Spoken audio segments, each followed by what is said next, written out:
Bien, pues estamos de regreso en este proceso de entrevistas a las aspirantes y los aspirantes a encabezar la Comisión Ejecutiva de Atención a Víctimas, y le toca el turno y damos la más cordial bienvenida a Selene Lucía Vázquez Alatorre. Ella es originaria de la Ciudad de México, cuenta con una licenciatura en Comunicación por la Universidad Tecnológica Iberoamericana, con especialidad en Derechos Humanos y máster en Derecho Constitucional por la Universidad de Castilla-La Mancha y la Comisión Nacional de Derechos Humanos, y con una maestría además en Gestión Pública aplicada por el Instituto Tecnológico de Estudios Superiores de Monterrey. En la materia profesional se ha destacado como titular de la Oficina de Representación del Instituto Nacional de Migración en el Estado de Michoacán, comisionada presidenta de la Comisión Ejecutiva Estatal de Atención a Víctimas, también en Michoacán, diputada independiente al Congreso del Estado, senadora de la República y secretaria de Política Social, también en el Estado de Michoacán. De la misma manera, ha sido integrante del Grupo de Mujeres hacia el Siglo XXI, secretaria general y cofundadora de la Asociación Civil México contra la Impunidad y cofundadora del Observatorio de Mujeres de Izquierda en el Estado de Michoacán. La primera pregunta que hemos formulado a todas y todos los participantes: ¿cuáles son las motivaciones que la llevan a participar en este proceso? Muchas gracias, les agradezco mucho este proceso, subsecretario. Creo que ha sido muy enriquecedor escuchar también a quienes quieren ser titulares de la comisión. Mi motivación siempre ha sido la misma desde chica, y yo diría que es una en positivo y otra en negativo: la justicia frente a la injusticia. Y tiene que ver con un sentido patriótico que nos infundieron en mi familia, de no permitir que pase en otros lo que no quieres que pase en ti, ¿no? Y me parece que eso ha guiado mi vida y mi insistencia en incidir en la vida pública del país, desde nuestra región, en el lugar donde estemos, en la vida pública activa. Ahora bien, también es cierto que ya cuando estás trabajando para el pueblo, como funcionario, tienes que prepararte. Entonces, una motivación adicional es que en un momento de mi vida, cuando el país empezó a poner muy negro y la violencia empezó a imperar, también decidí que no podía ser solamente la intención, sino también la preparación sobre temas específicos, y muy especialmente porque tengo 23 años viviendo en Michoacán, mi familia es de allá, y en Michoacán la situación de la violencia nos envolvió hasta el punto en que parecía normal. Y creo que los que estamos en la función pública tenemos la obligación de estar lo mejor preparados para servir. Usted ha sido presidenta de la Comisión Ejecutiva Estatal de Atención a Víctimas en Michoacán. ¿Cuál fue la experiencia más difícil, la parte más frustrante en las capacidades institucionales dentro de su trabajo? Pues primero decir que fui fundadora de la comisión porque no existía, entonces crear una institución es bonito. Sin embargo, pues tienes que estar batallando con los presupuestos. Nunca hemos tenido hasta la fecha, la actual comisionada no tiene el fondo de víctimas, pero tiene que ver, yo creo que con una visión desde la federación mal planteada para los estados, y lo quiero señalar. Cuando se hace una ley, cada vez que se hace una ley, se tiene que pensar en los recursos que implica. Y cuando se mandata a los estados a crear una comisión y a tener un fondo de víctimas, no se les dota de presupuesto extraordinario. Entonces los gobernadores, con la misma cobija que ya tenían, necesitan hacer un hoyo en alguna parte para jalar dinero a una nueva institución que además en el proceso de la creación o de la instalación del nuevo sistema de justicia no solamente era una institución, fueron varias las que fueron transformándose, las que fueron creciendo: las fiscalías, las defensorías públicas, las secretarias de seguridad. Había 6 o 7 actores que tenían que cambiar, por ejemplo, las instituciones que dan o deben brindar medidas cautelares. Nada de eso existía para el viejo sistema. Tampoco había, y no hay en la mayoría de los estados, solamente sé que en Jalisco hay un instituto de peritos especializado en delitos.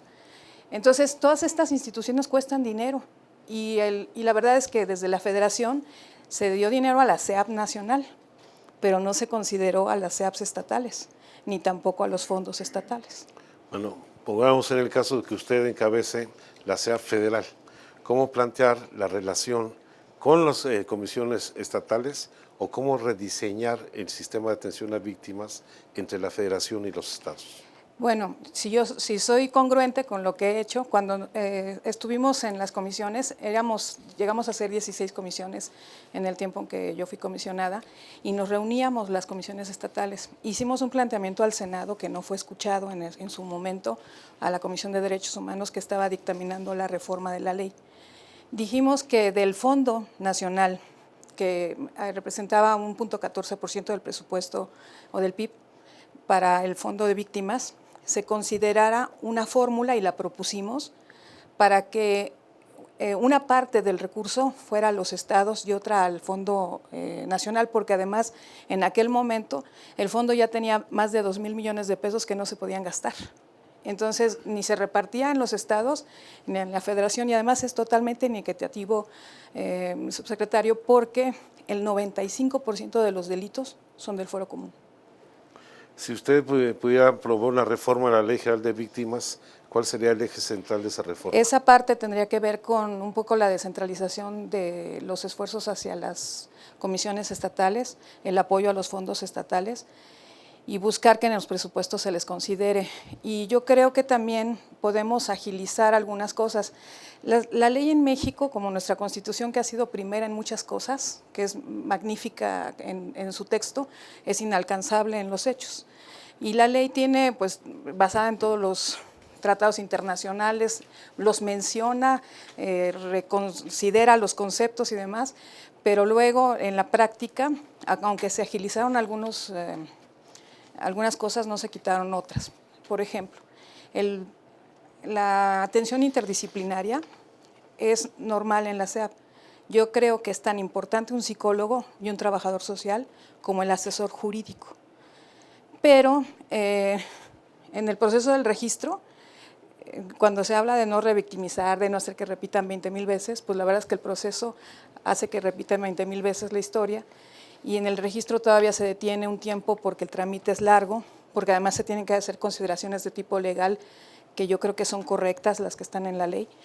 Pero además luego hay un consejo de sabios interdisciplinario que dictamina. Yo creo que el dictamen lo tiene que ser el registro.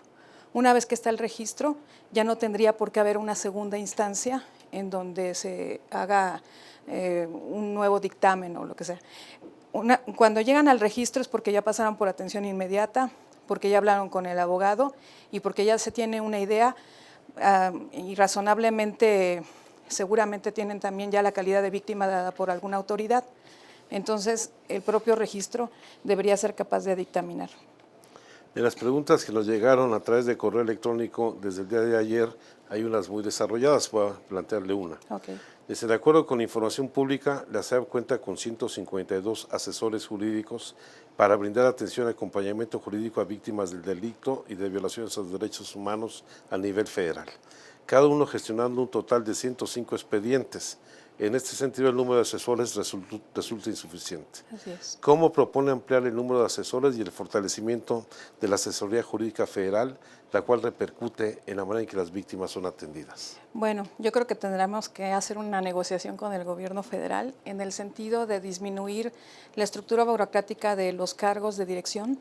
Hay muchas direcciones adjuntas, hay espacios que fueron creados en su momento y que algunos no desaparecieron después. Cuando había 7 comisionados, entonces como que había que darle una oficina a cada comisionado y algún personal y demás. Ahora es un solo comisionado y persiste mucha parte de esa estructura. Hay algunas que tienen que ver con estudios, generar información, hacer vinculación, pero yo creo que se puede reducir bastante en pro de obtener, es decir, no quitar solo estructura por quitarla, sino convertirla en asesores y psicólogos y trabajadores sociales. Yo quiero decirte que también nosotros, cuando estuvimos en la experiencia de Michoacán, trabajamos con los colegios de abogados y con los colegios de psicólogos. y yo creo que también podemos manejar alguna suerte de trabajo pro bono para que sea también partícipe en los grupos colegiados en apoyo de las víctimas. Una pregunta sobre un caso específico, también formulado a través de correo electrónico. ¿Cómo implementaría la recomendación de la Comisión Nacional de Derechos Humanos sobre el caso Ayotzinapa, en especial el estudio de impacto psicosocial y así como revertir los impactos revictimizantes que se han generado? Yo creo que ya se han dado muchos pasos, particularmente en ese caso. Uno de ellos ha sido la disculpa pública que se ha empezado a gestionar a partir de su presencia en la Secretaría de Gobernación y de la definición del presidente de asumir que el Estado mexicano ha sido responsable de estas cosas. El acceso a la verdad todavía creo que está en camino de llegar, pero es una de las cosas que más demanda a la gente. Creo que de la irreductible solicitud de que vivos se los llevaron y vivos los regresaron, o quieren que los regresen, ahora ya se está llegando a la idea de que por lo menos les digan dónde están y quién lo hizo, ¿no? Y la Comisión de Víctimas tiene que ser sensible en eso. Tenemos que ver quiénes son las víctimas indirectas en este caso, porque las directas pues ya sabemos que no están. Y se tiene que buscar un plan para la comunidad, para las comunidades, porque no es solamente una comunidad, el impacto fue para el Estado, y ver cómo podemos gestionarlo con los padres, ¿no? Usted tiene experiencia legislativa. Sí. Y otra de las preguntas vinculadas con este tema. El plazo para la emisión de reglamento de la Ley General de Víctimas venció el 5 de septiembre de 2017. Sí. ¿Cuál sería su estrategia para que este reglamento sea emitido y si convocaría a los colectivos a realizar un ejercicio participativo para su elaboración y discusión? Bueno, los colectivos siempre han estado de la mano de la SEAB y se puede hacer la consulta, pero la verdad es que ya debería haber un mínimo de operatividad. Creo que lo más rápido y lo más inmediato es hacer un reglamento en un plazo, pues de aquí a diciembre, digámoslo así, porque además también lo tenemos que integrar al Plan Nacional de Desarrollo. Tenemos que hacer que esto sea un tema prioritario para la nación y tenemos que alinearlo. Pero yo creo que requiere todavía una reforma de ley y a partir de la reforma de ley un nuevo reglamento. Nada más que no podemos estar sin reglamento, entonces uno provisional por lo menos, y yo sí creo que debería hacerse una reforma de ley. Estoy desahogando las preguntas que nos llegan a través del correo electrónico y son muchas, pero Adelante. estamos tratando de dar cuenta de ellas. Preguntan, de las acciones realizadas por las administraciones pasadas y las que se están realizando actualmente, ¿cuáles tomarías en cuenta como casos de éxito y cuáles se criticarían? Bueno, así en lo general yo quisiera decir que me parece que la SEAP le faltó operatividad y entonces reaccionaba a los periodicazos. Cuando había algún asunto emblemático, casi siempre de violaciones a derechos humanos, era cuando se activaba el procedimiento de atención. En algunos casos creo que han sido lentos, se ha desbordado, está el caso de Tlatlaya, está también el asunto, en el caso de Michoacán hay dos temas que creo que se han tratado más o menos bien, el de Apatzingán y el de Tanuato, y están pendientes todavía algunas acciones con la gente de Aquila, en lo que respecta a una intervención pues muy desafortunada del ejército. Pero curiosamente es cuando el Estado es parte del conflicto, es cuando la SEAP entra. Pero los delitos del fuero común o los delitos en general son muchos más que las violaciones de derechos humanos. Y creo que ahí ha sido la mayor deficiencia. Cristian Figueroa nos pregunta a través de Facebook, ¿qué tipo de reparación usted considera que es suficiente para los temas de familiares desaparecidos? Ahí creo que tiene que haber una acción complementaria, aparte del asesor jurídico en materia penal, se requiere mucha ayuda en materia civil, porque, por ejemplo, cuando un padre de familia falta, lo primero que ocurre es que el acceso a las cuentas o las propiedades, si las tuviera, de la persona desaparecida no están a la mano de la mamá o de los hijos. Entonces, se tiene que hacer un esfuerzo porque se agilicen los procedimientos. En algunas entidades ya se ha hecho, en otras no, porque la declaración el delito de desaparición es uno, pero en el ámbito civil tú tienes que ir demostrando que hay presunción de muerte y a veces el plazo era hasta de 8 años. En el caso de algunos estados ya se redujo a 6 meses, pero ese acompañamiento ya no es en materia penal, es en materia civil y también se requiere un asesor jurídico, se le tiene que dar acompañamiento a las víctimas para que puedan hacer reclamo de propiedades, de cuentas y acceso a lo que hubiera tenido la persona desaparecida. Son cosas como que van de la mano. Una última pregunta, estamos sobre el tiempo. ¿Cuál sería el sello distintivo que usted le imprimiría a su gestión en la comisión? Bueno, yo tengo, por mi formación, trabajo siempre de puertas abiertas. Yo nunca cierro la puerta de mi despacho, yo recibo a quien sea y escucho todo lo que tenga que escuchar.